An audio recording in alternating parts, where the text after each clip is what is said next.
All right, so we're going to work with more about the normal and inverse norm at this point.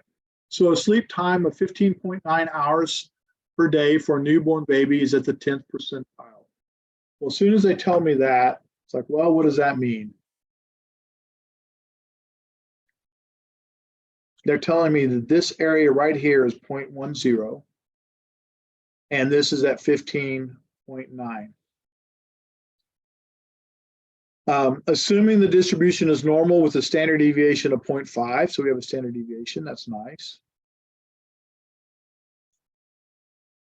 What is the mean? Uh-oh, I don't have my mean. So here's what I'm going to do. I'm going to go, well, z equals x minus mu over sigma. And generally speaking, if they tell me it's normal, I'm going to write that down anyway to start plugging in to see what I have.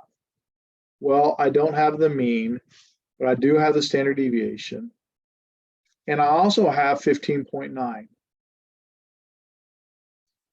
Problem is, I don't have that 10%. I mean, I don't have this z-score, but I can get it from the 10%. So if I go to second vars, inverse norm, and it's a z-score, so just 0.10, mean is 0, standard deviation of 1, and I get a z-score of negative 1.2815. And at this point, I can solve by algebra. I can multiply times 0.5. And then I need to subtract the 15.9. And I end up with negative 16.54. So negative 16.54 equals a negative m. Multiply both sides by negative 1. It's like, oh, 16.5 is my best. And the reason I want to do that is so that we make sure that we see what to do with the inverse norms in case, because they probably will show up. So a tire manufacturer designed a new tread pattern for its all-weather tires. A repeated test conducted on cars of approximately the same weight traveling at 60 miles per hour. The test showed that the new tread pattern enables the cars to stop completely in an average distance of 125 feet with a standard deviation of 6.5, and that the stopping distances are approximately normally distributed. So we're told that it's normal, all right? And we've done it over and over again, so we know that the average is 6.5. This is not from a sample, this is from all the samples. So this whole thing is set up as a normal. So what's the 70th percentile of the stopping distance?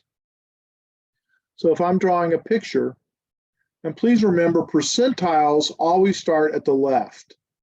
So this 70% is going from negative infinity, or percentile ranks, I should say.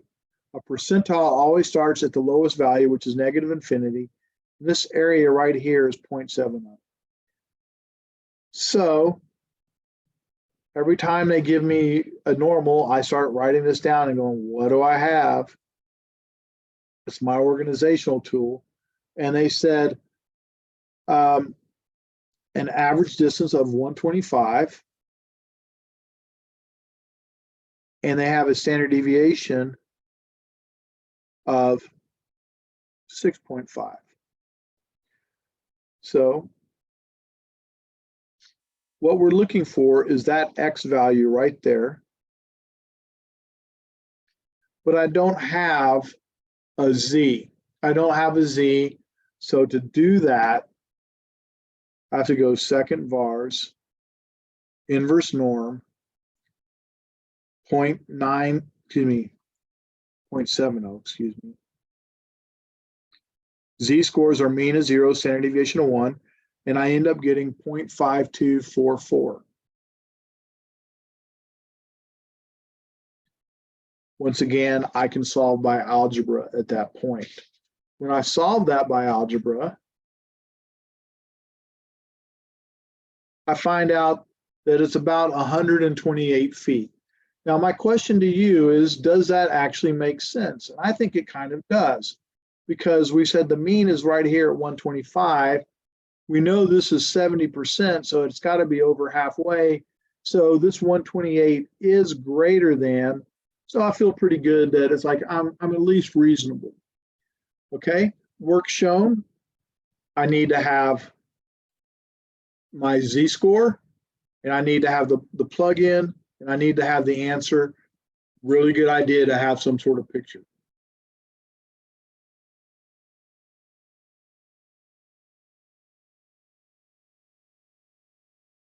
Okay, so part B, what's the probability that at least two of the cars selected in the study will stop in a distance that is greater than the distance calculated in part A? Well, this is where actually having my drawing helps. The distance I calculated was 128.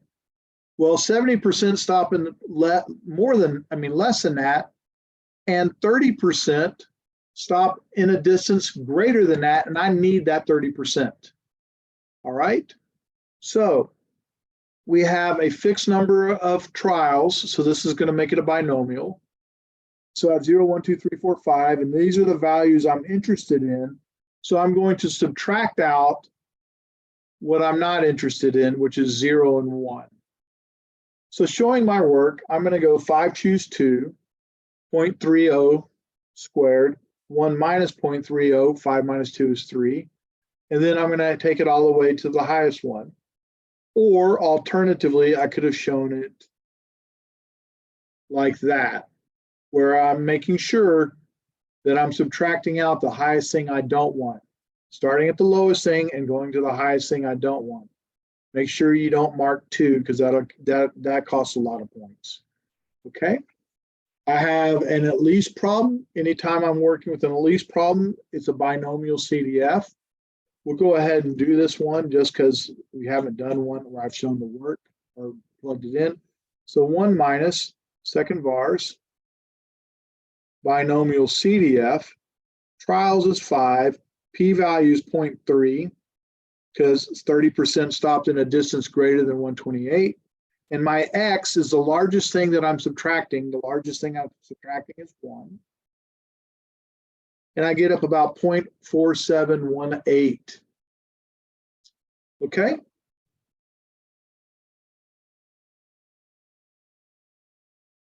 What is the probability that a randomly selected sample of 5 cars in the study will have a mean stopping distance of at least 130 feet? So here, our picture is like this.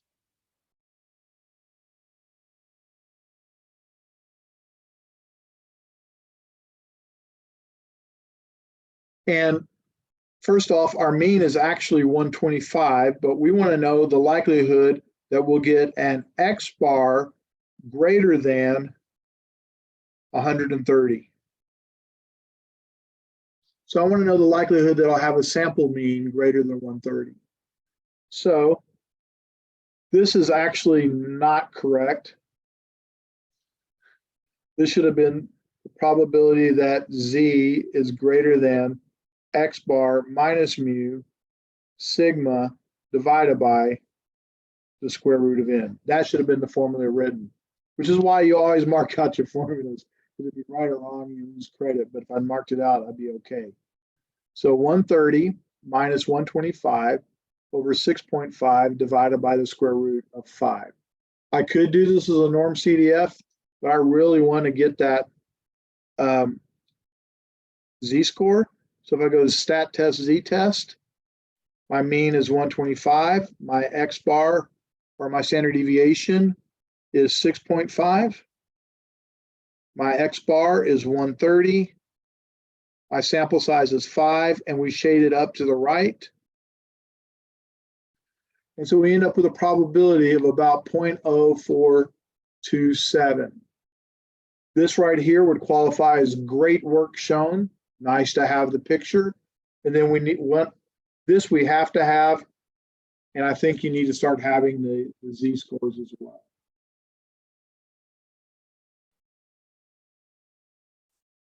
One thing that was pointed out to me that I didn't mention is it says, what's the selected sample of 5 will have a mean.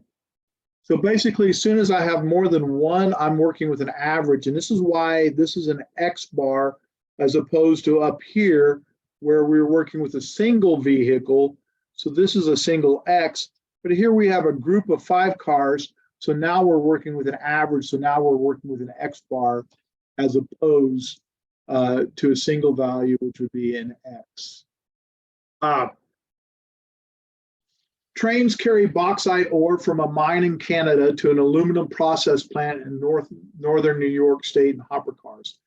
Filling equipment is used to load ore into the hopper cars. When functioning properly, the actual weights of the ore into each car by the filling equipment at the mine are approximately normally distributed with a mean of 70 and a standard deviation of 0.9.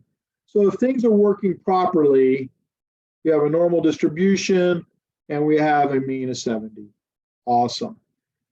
If the mean is greater than 70 tons, the load mechanism is overfilling. So they're just letting us know if it's greater than 70, we have a problem. So if the filling equipment is functioning properly, so they're telling you it's working, what's the probability the weight of the cars in a randomly selected car will be greater than 70.7? So what they're saying is because there's variation, you're going to have some cars that are heavier and some cars that are lighter, but on average, you're going to be at 70 tons. So draw my picture a little better over here where I have a little more room.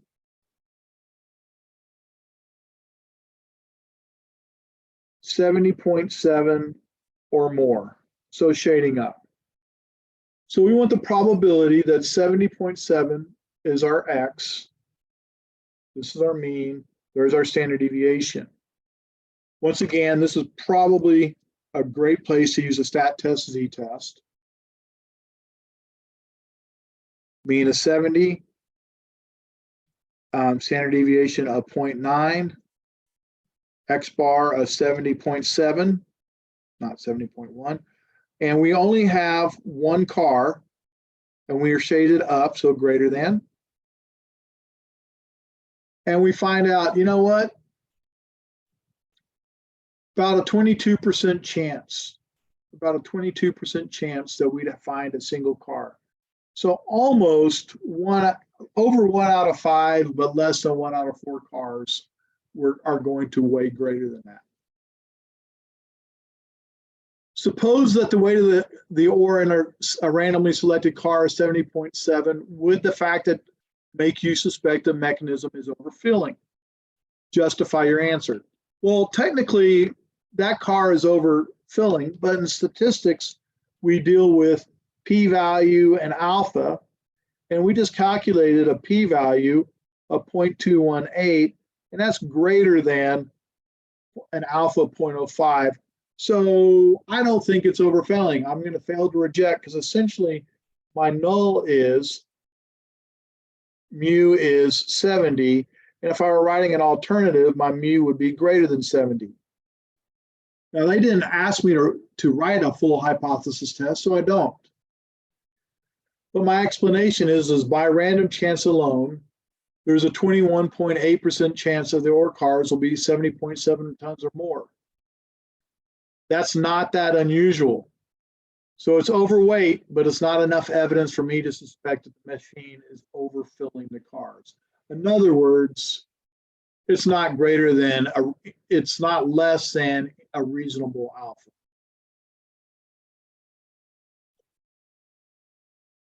Part C, if the filling equipment is functioning properly, what's the probability a random sample of 10 cars will have a weight greater than 70.7? So in this case, we're no longer working with the X that we had before. We have essentially the same graph, but instead of an X, we're working with a X bar. We still have the same standard deviation at 0.9, but we now have a sample size of 10 instead of a sample size of 1. So I plug in those values, and the only thing that's different is down here in the denominator. And I'm going to go back to stat test z-test.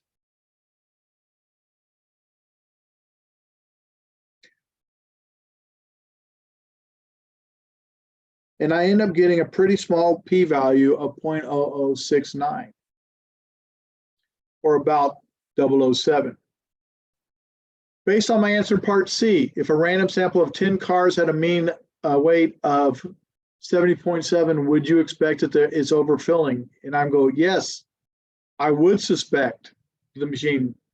So this says I would not. I would suspect that it's overfilling. There's a really small chance that would happen by random chance alone. So it's so unlikely that there's enough evidence for me to suspect that it's overfilling the car. So basically speaking, in this case, I calculated a p-value of about 0.007, and that's lower than any reasonable alpha. So I would have to reject my null, because basically the null is HO, mu equals 70, HA, mu is greater than 70. With that small of a p-value, I'm rejecting that null, and I'm believing that